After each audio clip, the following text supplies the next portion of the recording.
¿Qué tal, hermanos? ¿Cómo están? Jóvenes, nuevamente bienvenidos.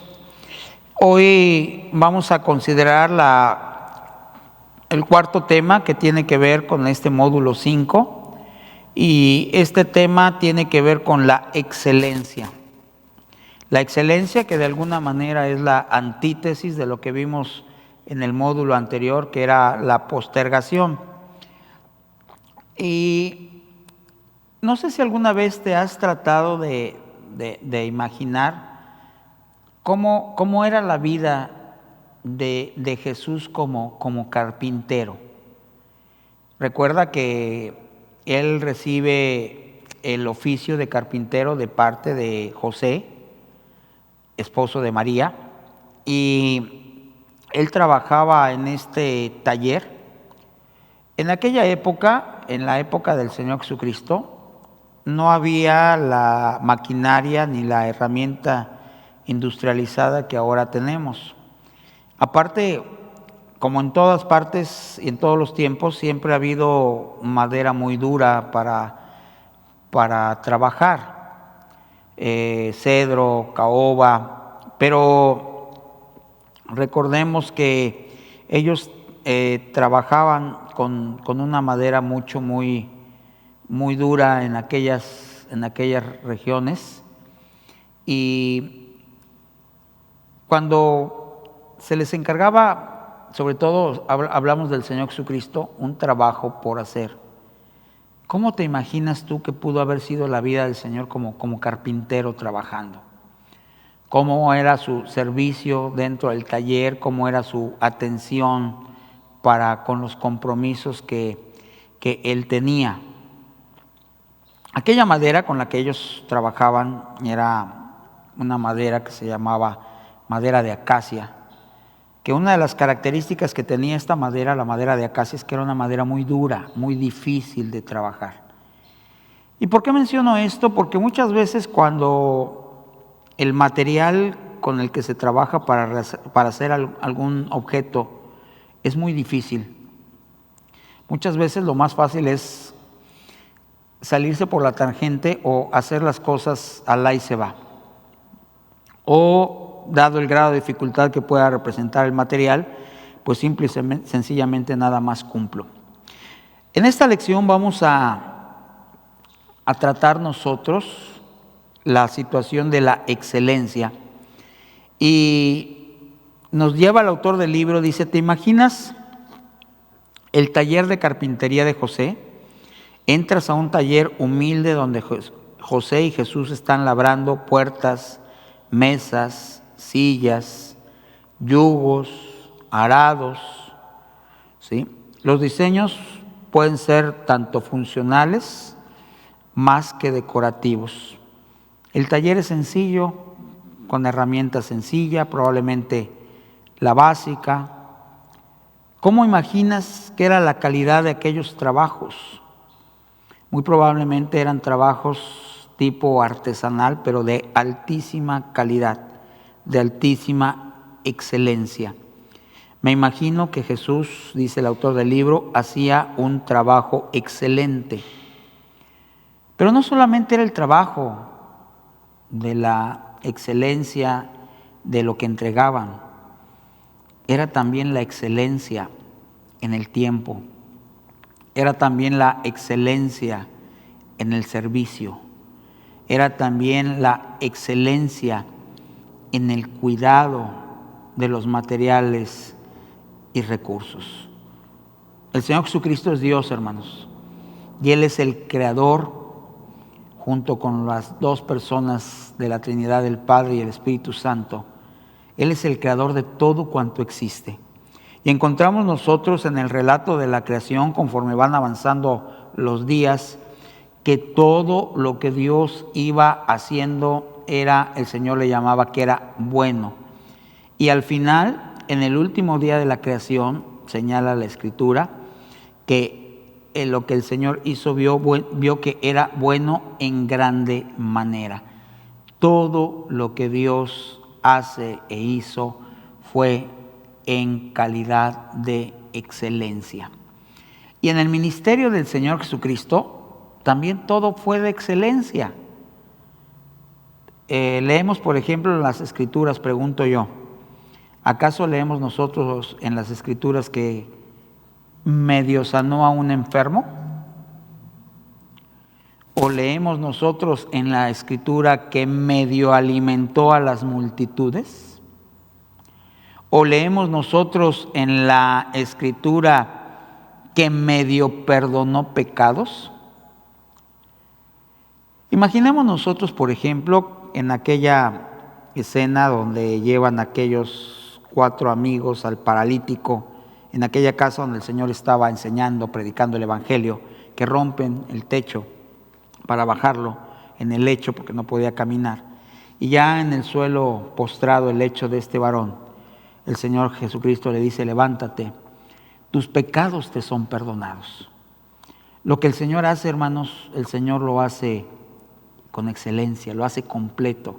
El Señor no medio perdona los pecados, Él perdona nuestros pecados. Él dio su vida completa y total, se vació en un sacrificio excelente en la cruz del Calvario. Por lo tanto, hermanos, nosotros tenemos ese sello distintivo de parte del Señor, que si Él es excelente y lo hizo todo excelente, dentro del ministerio, a lo que nosotros podemos y debemos aspirar es a un trabajo y un servicio de excelencia. Quizás lo podamos lograr en muchas ocasiones, quizás no, porque puede depender de aspectos circunstanciales, desde luego que aspectos que Dios conoce. Pero eso no significa que nosotros no podamos tener un grado de aspiración a entregarle al Señor lo más excelente. ¿Nunca te has preguntado, por ejemplo, cuál pudo haber sido la diferencia entre la ofrenda de Caín y Abel? Dice Génesis, si me acompañas por favor a Génesis capítulo 4, dice la Escritura que después de que nacieron estos 2 hermanos de Eva por voluntad de Dios, después dio a luz, dice la Biblia, Génesis 4:2, a luz a su hermano Abel después de que nació Caín. Y Abel fue pastor de ovejas y Caín fue labrador de la tierra. Y aconteció, andando el tiempo, que Caín trajo del fruto de la tierra una ofrenda a Jehová. En el original hebreo, en el que está escrito esta expresión, una ofrenda a Jehová, significa que trajo cualquier cosa, lo que encontró, podemos decir, a la mano. No se esforzó, no se esmeró, no se ocupó porque fuera lo mejor, lo más excelente. Pero vean lo que dice la Escritura. Y Abel trajo también de los primogénitos de sus ovejas, de lo más gordo. Esta expresión significa que él buscó dentro de sus ovejas lo mejor. El problema no era la actividad a la que cada uno se dedicó, porque Caín se dedicó a labrar la tierra y Abel se dedicó a cultivar ganado. El problema no estaba en el oficio, el problema estaba en el corazón. Y dice la Escritura que Abel trajo de los primogénitos, de lo primero. La palabra primogénito significa lo primero de sus ovejas, pero no solamente trajo de lo primero. No sé cuántas ovejas, no nos dice la Escritura, podría haber tenido, y cuántos primogénitos o cuántos primeros animalitos habían salido como crías de aquellas ovejas. Pero de aquellos primeros animalitos buscó de lo más gordo para traerlo al Señor. Y miró Jehová con agrado a Abel y a su ofrenda, pero no miró con agrado a Caín y a la ofrenda suya. Esta porción que acabo yo de leer de la Escritura, tenemos nosotros aquí un ejemplo de excelencia. Ahora, ¿qué marcaba esa excelencia? Si vamos nosotros al libro de Hebreos, en el capítulo 11, dice la Escritura que la ofrenda de Abel fue hecha con fe de saber a quién se la estaba dando, a quién se la estaba ofreciendo. Se la estaba ofreciendo y dando al Señor. Y puesto que el Señor era para Abel lo más importante, él buscó agradar a Dios dándole lo mejor. Caín, en términos generales, su pecado estuvo en que él menospreció al Señor. Y en ese menosprecio al Señor no buscó la excelencia de buscar al Señor. Y eso trajo como consecuencia que en su corazón no había esa fe para agradar, para conocer y para entender a quién estaba él sirviendo. La lección que vamos a ver el día de hoy es la excelencia y nos hacemos dos preguntas. ¿Por qué es importante la excelencia? Y la segunda pregunta, ¿por qué está relacionada al tiempo? ¿Se acuerdan que la lección anterior tenía que ver con postergación? Y la postergación es el no postergar es poner en actividad lo antes posible aquello para lo cual se nos ha llamado o se nos ha encomendado ya dentro del ministerio. Vamos a ver qué dice Segunda de Crónicas, capítulo 9. Por favor, si me acompañas.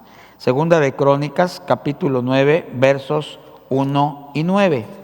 Tanto Segunda de Crónicas en el inicio como Primera de Reyes son dos libros paralelos que nos narran los mismos sucesos. Y este es el periodo en el cual Salomón es ya nombrado como rey de Israel. Y una de las encomiendas que Dios le dio a Salomón a través del designio de David es que construyera un templo, una casa para el Señor.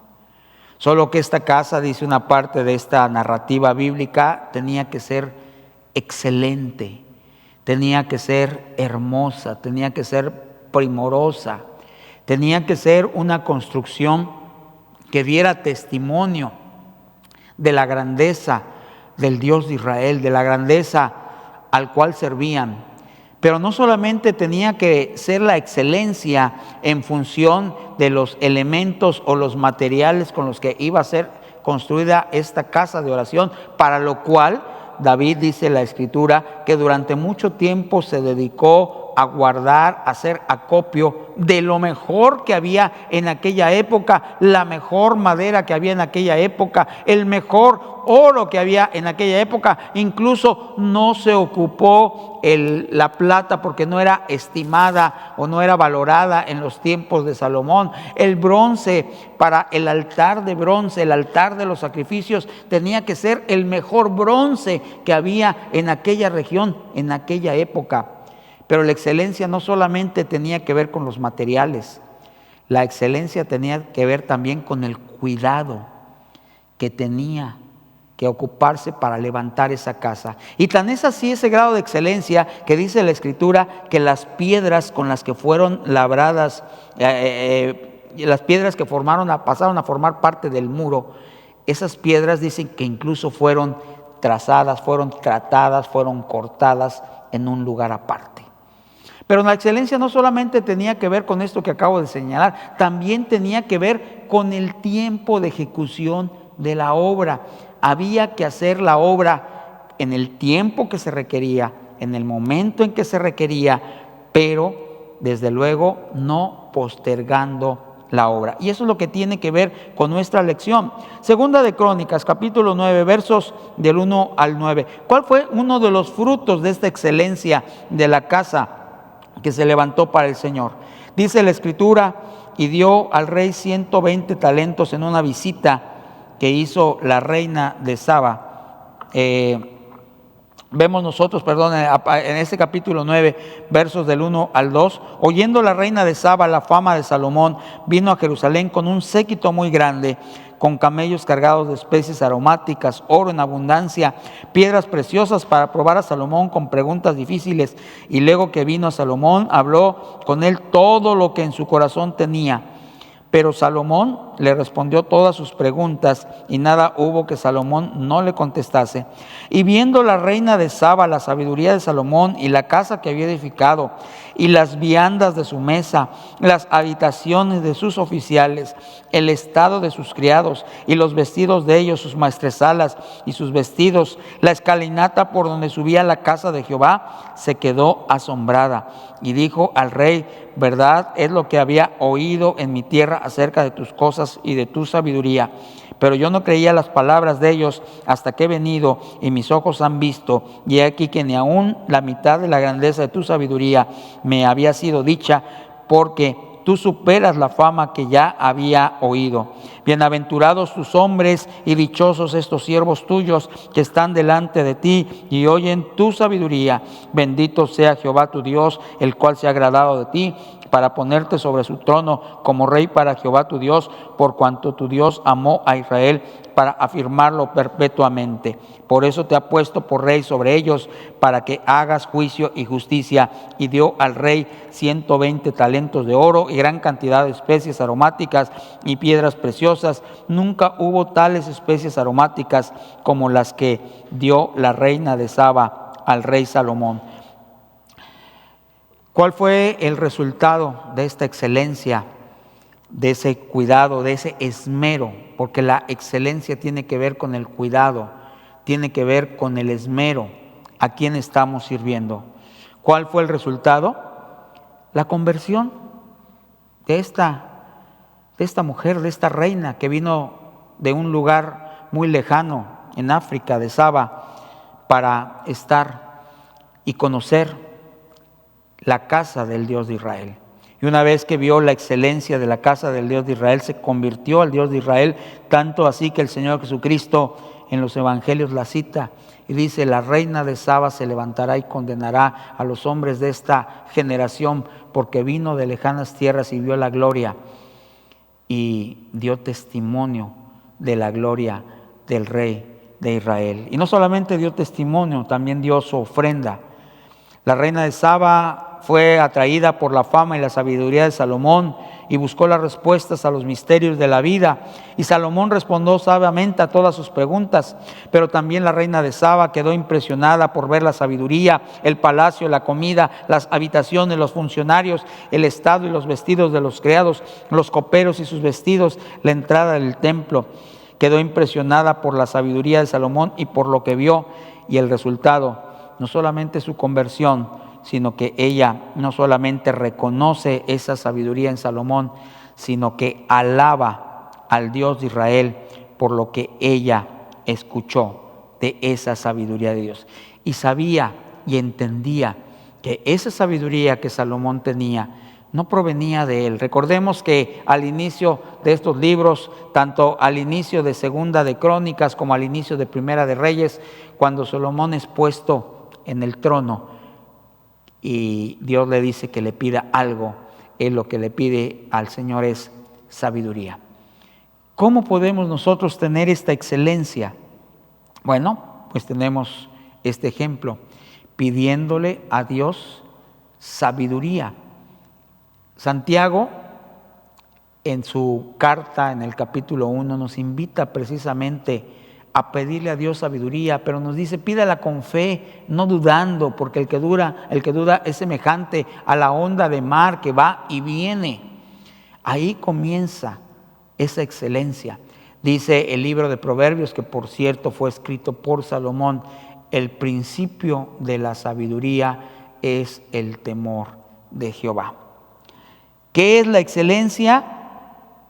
Ya desde el punto de vista en nuestra vida como cristianos, como creyentes, y desde luego, ¿qué es la excelencia desde el punto de vista de nuestro servicio a Dios? La excelencia es darle lo mejor de nosotros a Dios. ¿Te acuerdas lo que leí hace un momento acerca de Abel? Que no se conformó con darle al Señor cualquier ofrenda, él le dio al Señor la mejor ofrenda. En Filipenses 1:10 dice la Escritura, para que aprobéis lo mejor, a fin de que seáis sinceros e irreprensibles para el día de Cristo. Pablo anima a través de esta carta y en este versículo, anima a los filipenses, a la iglesia en Filipos, a que escojan en las cosas aquellas que son excelentes, para que aprobéis lo mejor, a fin de que seáis sinceros y irreprensibles para el día de Cristo. Básicamente, el contexto de esto que acabo yo de leer de este versículo es una oración que hace Pablo, una invitación para ese crecimiento espiritual, para poder distinguir la buena doctrina de la mala doctrina. Hay un aspecto que es muy importante, hermanos, y que actualmente, ¿cómo está sufriendo y batallando la iglesia con esto que voy a señalar? Si hay una característica que tiene la iglesia hoy en día y que no es una característica buena, lo que voy a señalar, al contrario, es una característica no grata, es que no tiene discernimiento. Pero no hay ese discernimiento porque no se busca la excelencia. Lo mismo oímos una cosa que oímos otra, lo mismo vemos una cosa que otra.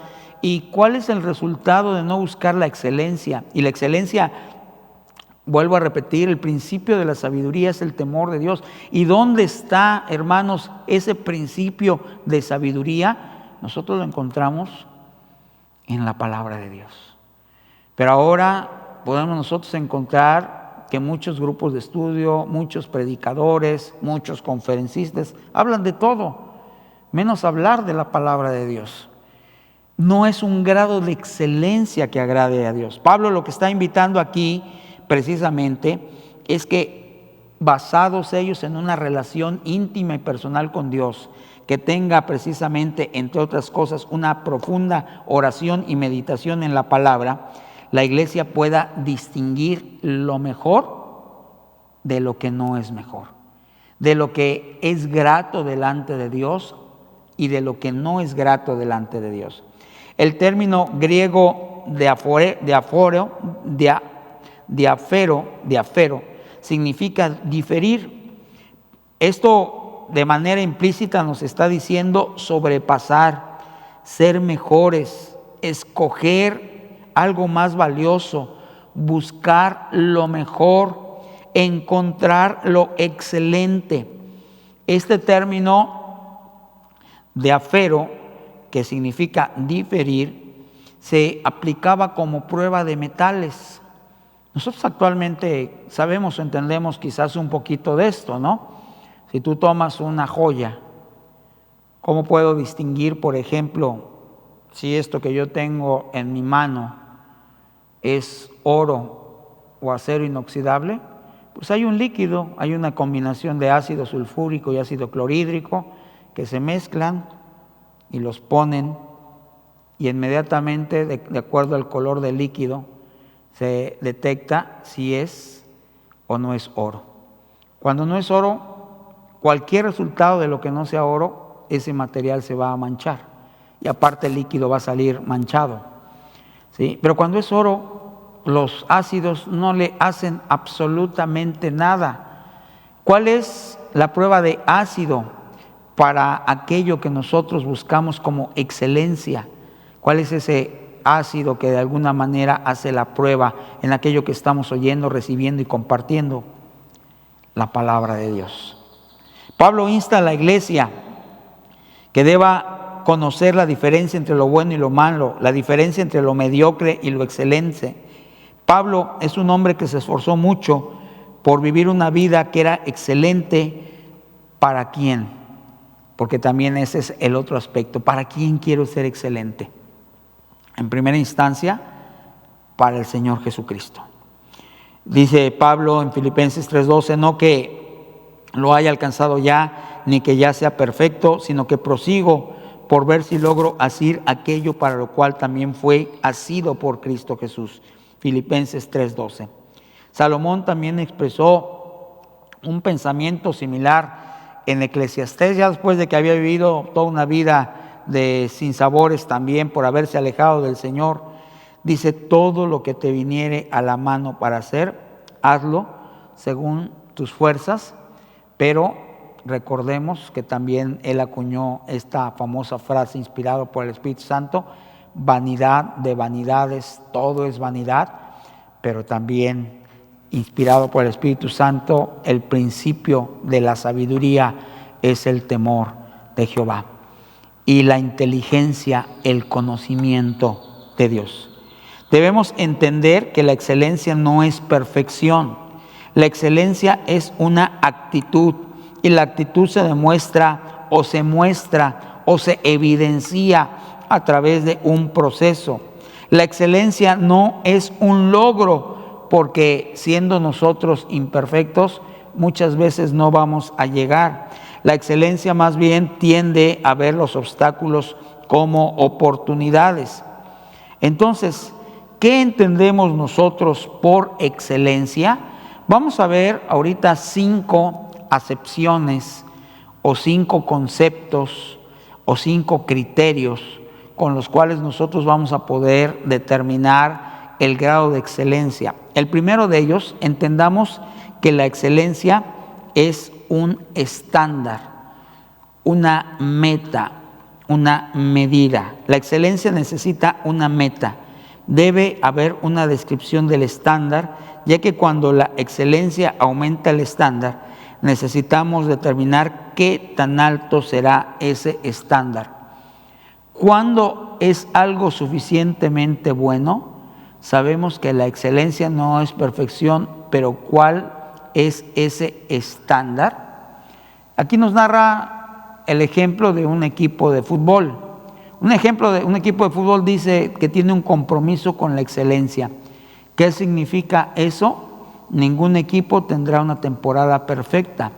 Un equipo incluso puede salir invicto, pero no habrá tenido una temporada perfecta, porque habrá numerosas jugadas en cada partido que se podrán haber realizado de mejor manera.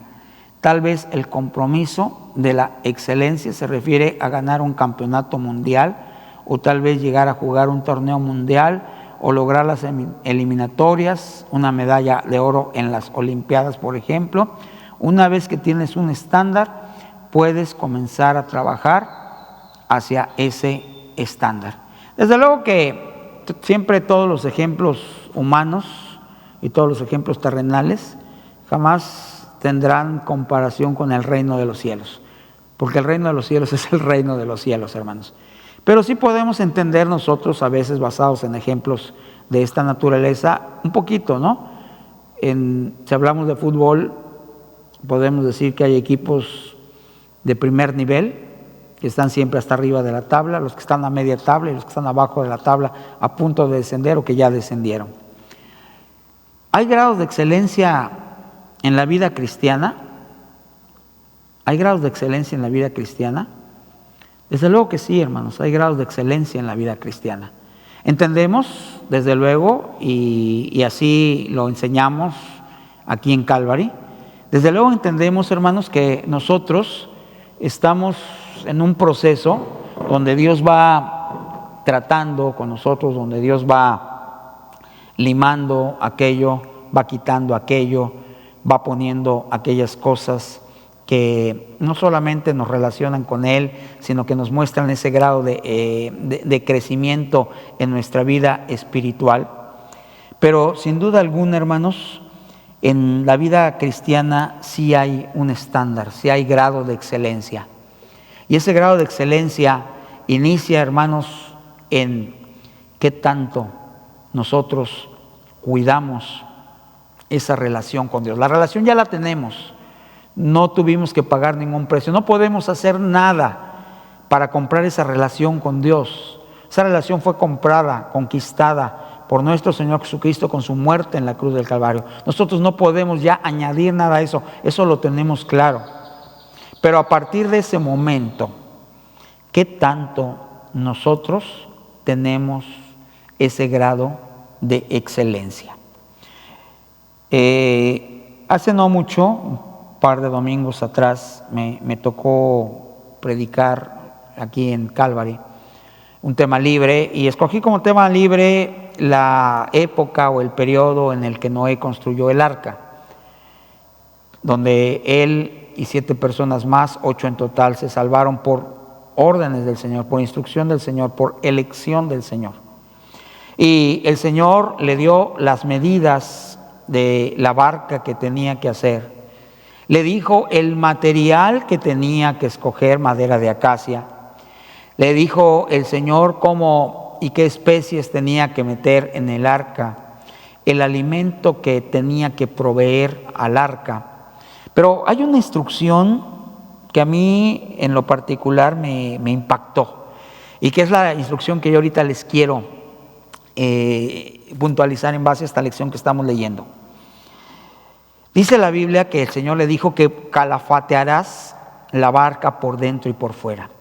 Y cuando me puse a investigar qué es esto de calafatear, encontré que calafatear en la construcción de barcos significa rellenar los huecos o los orificios para que no entre ni una sola gota de agua. Sobre todo las embarcaciones de aquella época, que eran evidentemente de madera. Actualmente pues ya son de fibra, de vidrio, de algunos otros materiales.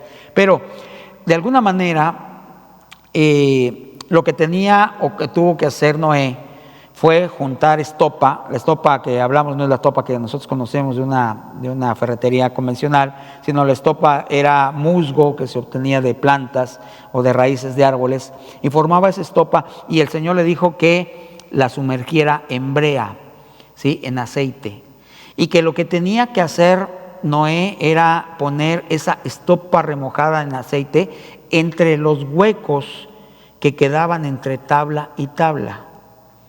Y lo tenía que hacer tanto por dentro como por fuera. Imagínense, por eso le llevó a Noé prácticamente 120 años construir aquel arca, porque pues, de alguna manera cortar las maderas, trabajarlas, labrarlas, prepararlas, unirlas con los métodos que hubiera tenido. No nos dice la Escritura con qué método lo hizo, pero lo que sí, la instrucción fue muy clara y específica: entre madera y madera. Calafatear, eso significa entre madera y madera, tenía que poner él ese musgo, tenía que poner esa estopa remojada en aceite para que no entrara el agua. ¿Se imaginan ustedes que en la parte que no flotaba, en la parte que era el fondo, por llamarlo de alguna manera, del casco de aquella barca, hubiera quedado un huequito, un orificio por donde se hubiera metido el agua? Se hubiera hundido esa barca con los 8 tripulantes y se hubiera hundido la barca con todos los animales. Así que imaginémonos el grado de excelencia que tenía que tener la construcción de esa barca para que aquella barca, durante todo el tiempo que duró el diluvio y el tiempo que tardaron en descender las aguas, se mantuviera a flote. Requería un grado de aplicación y requería un grado de esmero. En otras palabras, traducido a nuestra lección, requería un trabajo, el arca, un trabajo de excelencia. ¿Y cuál era el riesgo de no llevar o cuidar ese trabajo que estaba haciendo Noé y muy probablemente sus hijos que le estaban ayudando, Sem, Cam y Jafet? ¿Cuál era el riesgo si no lo hacían con excelencia? Que aquella barca se hundiera. La Escritura nos narra que prácticamente todo el evento duró casi un año, al término del cual volvió el arca a estacionarse, a quedarse ya quieta en los montes Ararat. Cuando el Señor les dio la instrucción, salieron, bajaron, descendieron, habitaron y poblaron la tierra. Hicieron un trabajo de excelencia. El Señor los salvó, el Señor los cuidó, el Señor de alguna manera tuvo el cuidado de ellos durante todo ese tiempo, ¿sí? Pero el trabajo que ellos tenían que hacer para construir el arca, basado en las instrucciones del Señor, era un trabajo de excelencia. Y es así como yo puedo entender un poquito cuando el apóstol Pablo escribe: cuidaos vuestra salvación con temor y temblor. Ese cuidado de nuestra salvación con temor y temblor es un trabajo de excelencia todos los días. Es un trabajo de presentarnos al Señor con sumo cuidado para esa relación que tenemos con Él, cuidando las áreas externas e internas de nuestra vida. Pero no solamente eso, hermanos. Este curso, seminario que estamos dando tiene que ver con ministerio. Y el ministerio requiere un servicio de excelencia, de cuidado en todas las áreas donde servimos al Señor. Tiene que haber un estándar, tiene que haber una excelencia, tiene que haber un cuidado. El que predica, el que evangeliza, el que organiza un viaje misionero, el que ministra en la alabanza, los que están a cargo de los niños o de adultos en escuela dominical, los que están dando cursos o seminarios de discipulado dentro de la iglesia. Se tiene que tener dentro de nuestro ministerio un estándar. ¿Y cuál es el estándar?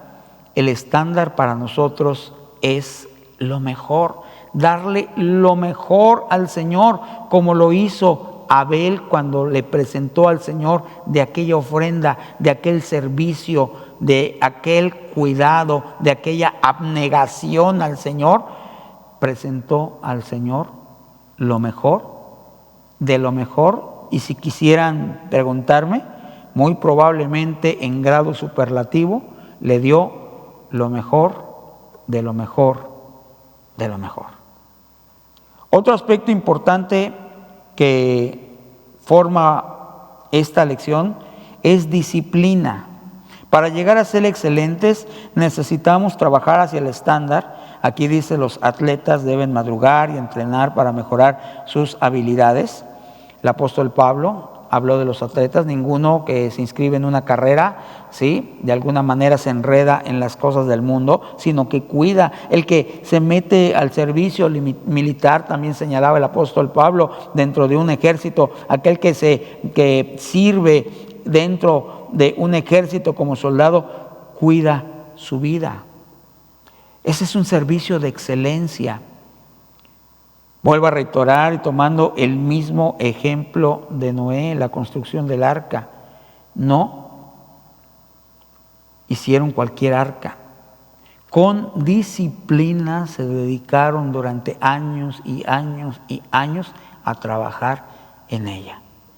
Quiero pensar que tenían sus jornadas de trabajo perfectamente establecidas, perfectamente definidas, sus metas, sus tiempos. Hoy vamos a hacer de aquí a acá, hoy vamos a cortar, hoy vamos a hacer el acopio de los materiales, hoy vamos a cortar, hoy vamos a juntar para la estopa, para remojarla, hoy vamos a obtener el aceite o la brea que se obtenía también de exudados de árboles, en fin, o de algunos frutos que había, en fin. Todo era un trabajo organizado y disciplinado. La construcción del tabernáculo. Cuando el Señor le da instrucciones a Moisés, vete, y le dice el Señor: llama a 2 varones que he escogido, Bezaleel y Oliab, de 2 tribus. Ellos van a organizar todo el trabajo, van a tener un equipo de artesanos alrededor de ellos, pero ese trabajo no solamente tenía que ser con excelencia, también tenía que hacerse con disciplina y siguiendo las instrucciones, las medidas, las ordenanzas que había hecho o que dado Dios a Moisés. Lo mismo pasaba cuando construye Salomón el templo. El diseño estaba basado en el tabernáculo y el diseño se lo reveló el Señor a David, y David hizo los planos. Y cuando al final de su vida David le entrega esta encomienda a su hijo, le entrega aquellos planos. Y mira, esto es lo que vas a hacer. Aquí están los mejores materiales, lo vimos en la lección también un poquito atrás. Aquí están los mejores materiales, pero también tienes que hacer un trabajo disciplinado. Organizar a todos aquellos hombres que van a estar involucrados, porque la casa que se ha de levantar es una casa de excelencia, Es una casa que honre a Dios, es una casa que le dé la gloria a Dios, pero lo más importante, es una casa que dé testimonio del Dios en el cual hemos nosotros creído. Y nuestro ministerio también, hermano, requiere disciplina, una disciplina que hable delante de Dios, disciplina al orar, disciplina al leer la Biblia, disciplina al estar en la casa del Señor. Y ya si el Señor te ha llamado a un ministerio, cuánto mejor, disciplina dentro del ministerio. Es verdaderamente inconcebible que si el Señor te ha llamado al ministerio, hoy vengo a servir al Señor y la otra semana no vengo. Entiendo, vuelvo a reiterar, como lo he señalado en otras lecciones, entendemos los tiempos que estamos viviendo, pero con excepción de la salud, o muy probablemente los problemas económicos como limitantes, pero mi servicio de excelencia al Señor es estar en la casa del Señor. Y si fuera posible todos los días. Oraba David y decía cuando estaba en el desierto huyendo de Saúl: una cosa he demandado al Señor, y esta buscaré, que esté en la casa del Señor todos los días, para inquirir en su santo templo y para contemplar la hermosura de su santidad. Eso es excelencia. Otro aspecto que también tiene que ver con la excelencia es transmitir el conocimiento, transmitir aquello que nosotros hemos recibido, pero que a la vez hemos recibido de Jesús. Ustedes están inscritos en este seminario, en este curso, discipulado para discipuladores. En alguna etapa de nuestra vida todos somos discípulos. Discipulado forma parte de la excelencia. Necesitamos ser discípulos de Jesús y aprender de Él, pero también necesitamos aprender de otros que han recogido lecciones valiosas ante nosotros. La excelencia en el ministerio nos lleva a aprender de otros, pero también nos lleva a enseñar a otros. Pablo impartió lecciones que él había aprendido a Timoteo y le instruyó a enseñarle a otros. Si vamos a la segunda carta que escribió Pablo a Timoteo, en el capítulo número 2, encontramos esta instrucción clara y específica que le da a Timoteo. Dice en segunda de Timoteo 2:2, dice: lo que has oído de mí ante muchos testigos, esto encarga a hombres fieles que sean idóneos para enseñar también a otros. Aquí estamos hablando en este versículo que señala Pablo de 4 generaciones de discipulado. Lo que Pablo recibió, lo que Pablo le transmite a Timoteo, lo que Timoteo le va a transmitir a otros y esos otros a otros. Estamos hablando humanamente de 4 generaciones de discipulado. Esto me lleva un poquito a pensar en una figura, la figura del tren. Todos conocemos un tren, sobre todo si es un tren de carga. Está la máquina principal, la que va a arrastrar a todos los vagones que vienen detrás de ella. La primera máquina es la que tiene que ejecutar el trabajo, es la que hace la transformación de la energía a través de la combustión para que empiece a avanzar el tren. Pero una vez que esa combustión es hecha y el operador, el maquinista del tren pone y mueve la palanca de la velocidad para que arranque el tren, inmediatamente la fuerza de esa primer máquina se transmite al segundo cabuz del tren, al que viene atrás. Y del segundo pasa al tercero, y del tercero pasa al cuarto. Y si pudiéramos hablar de un tren largo que trae a lo mejor 20 cabuces el tren, ¿sí? Imagínate desde la máquina hasta el último de los vagones, cómo se transmite esa fuerza motriz de movimiento. De la máquina, primer vagón, segundo vagón, hasta que el último también va a avanzar junto con todo el tren. El ministerio es así también, hermanos.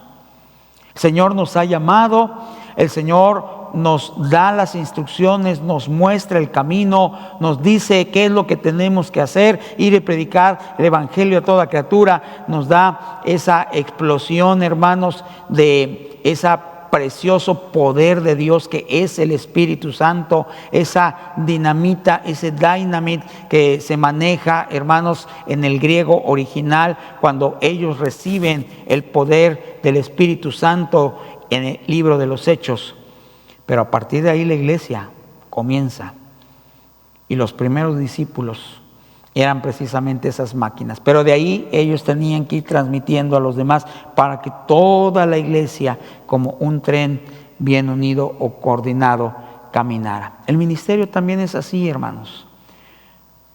Hay un pastor principal al que ha llamado el Señor, pero hay detrás de él vagones, y cada uno de nosotros dentro somos vagones que vamos a ir enseñando, que vamos a ir transmitiendo. En algún momento yo recibo la enseñanza de alguien, pero esa enseñanza que yo recibo también la voy a transmitir.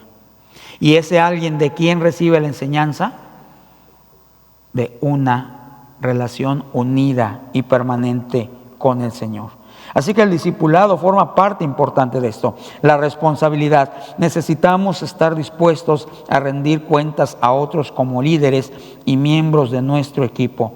Esto ya lo habíamos visto en la lección anterior, donde vimos postergación.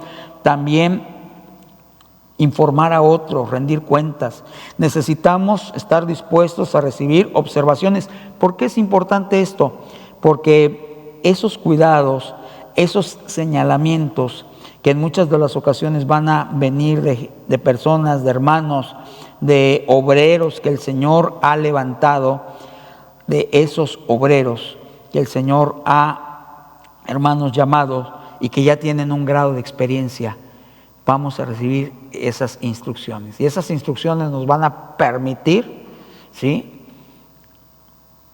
transmitirlas a otros. Esto es muy importante, ¿sí? Dice en nuestro libro, de esta manera podemos entender mejor la eficacia del ministerio. A veces no queremos recibir observaciones porque sin duda incluirá críticas además de la afirmación. Pero la falta de rendición de cuentas es un estorbo para la excelencia. Ahorita que usé la palabra obrero, el apóstol Pablo le transmite a Timoteo diciendo: procura con diligencia presentarte a Dios como obrero aprobado, que no tiene de qué avergonzarse, que usa bien la palabra de verdad. Ahí tenemos nosotros el término obrero, aquel que trabaja, aquel que recibe instrucciones de alguien. Un obrero generalmente recibe instrucciones de un superior, quien muchas veces incluso lo capacita para que el grado de ejecución de su labor sea un grado de excelencia y el resultado de esa labor sea un producto excelente. Finalmente, la motivación. Debemos desear tener la actitud de querer trabajar más para el Señor que para ninguna otra relación. También lo habíamos explicado en el tema anterior. Cuando servimos a Dios queremos darle lo mejor de nosotros. La ley de Moisés estipulaba que el sacrificio tenía que ser sin mancha ni imperfección. Imagina a un pastor con 2 corderos. Uno de los corderos está ciego y tiene la pata quebrada, mientras que el otro perfecto. No sería difícil imaginar que el pastor querría ofrecer el cordero no tan perfecto. ¿Por qué? Porque es el que de alguna manera no iba a poder vender como el sacrificio. Sin embargo, Dios dice que eso es inaceptable. Él nos dice en efecto que si lo amamos, entonces queremos darle lo mejor de nosotros. La motivación para darle a Dios lo mejor no es para impresionar a la gente con la idea de que somos excelentes. Deseamos darle lo mejor porque lo amamos. El amor por Dios es lo que motiva a buscar la excelencia al ministrarle a Él y a su pueblo. Un aspecto importante también, hermanos, del grado de excelencia es el amor que le tenemos al prójimo. cada creyente, cada hermano, cada persona, cada alma, cada joven, cada niño, cada varón, cada anciano, cada mujer que vienen a la iglesia, venimos con un solo propósito: buscar al Señor. Y los que servimos a Dios tenemos una misión, una encomienda clara y específica: servirles con lo mejor. Nos merecen todo nuestro cuidado, nos merecen todo nuestro respeto, nos merecen todo nuestro servicio de excelencia, porque son la iglesia que el Señor ha comprado y lavado con su sangre preciosa. Siempre invito que cuando tengas frente a ti a la congregación, trates de ver en cada uno de los hermanos a esa alma por quien Cristo dio su vida en la cruz del Calvario, y que merece que nosotros, los que servimos al Señor, le sirvamos precisamente con ese grado de excelencia. Para cerrar, 2 preguntas que vienen en nuestro estudio. ¿Cuál es el estándar de excelencia en tu ministerio? ¿Cuál es el estándar de excelencia en el discipulado que vas a empezar probablemente al término de este curso? ¿Cuál es el estándar de excelencia que tú le vas a ofrecer al Señor? ¿Cuál es el estándar de excelencia que tú le vas a ofrecer a la iglesia? Y también te invito a que hagamos una lista de cuáles son los obstáculos que hoy, el día de hoy, nos están impidiendo servir a nuestro Dios con excelencia. Demos gracias a Dios, pidámosle al Señor sabiduría, pidámosle al Señor, hermanos, entendimiento, disposición. Y con esto cerramos el módulo, y este módulo nos habla, hermanos, de qué tanto nosotros le ofrecemos al Señor, pero de cuáles son esos estorbos, cuáles son esos obstáculos que impiden que yo pueda darle al Señor lo mejor. Que lo que veíamos, ¿qué me está impidiendo ser fiel? ¿Qué me está impidiendo poder asignar y distribuir las cargas de trabajo? ¿Qué me está impidiendo la excelencia? Y si la postergación o algunas otras cosas que ya vimos anteriormente son ese grado de estorbo, pedirle al Señor que Él sea el que trabaje con nosotros y nos muestre con sabiduría qué aspectos en nuestro carácter, en nuestra vida, están estorbando para que nosotros finalmente podamos amar al Señor con todo nuestro ser y servirle con todo nuestro corazón. Señor, gracias, honramos tu nombre, te damos gloria, Señor, porque solamente tú te mereces, no solamente, Señor, de los cielos la alabanza y la adoración, también nuestra gratitud, y también, Señor, tú te mereces dentro de nuestras humanas limitaciones el grado de excelencia. Sabemos que somos imperfectos, Señor, y que muchas veces no lo podemos lograr, que hay tantas cosas en nuestra naturaleza y en las circunstancias que nos rodean que a veces nos impiden poderte dar este grado de excelencia. Pero también, Señor, tenemos la bendición de que es algo a lo que sí podemos aspirar. Y sí podemos aspirar, Señor, porque te estamos sirviendo a ti, porque te amamos con el corazón.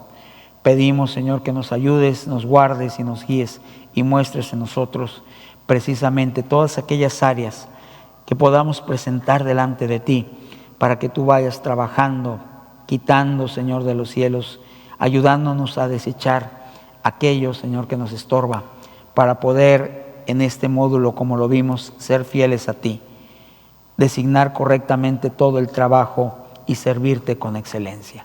Te damos honra y gloria, glorificamos tu nombre y te bendecimos desde ahora y para siempre por los méritos de tu Hijo Jesús en la cruz del Calvario. Amén. Que Dios los bendiga, hermanos, bendiciones, y nos vemos en el siguiente módulo. Bendiciones, hermanos.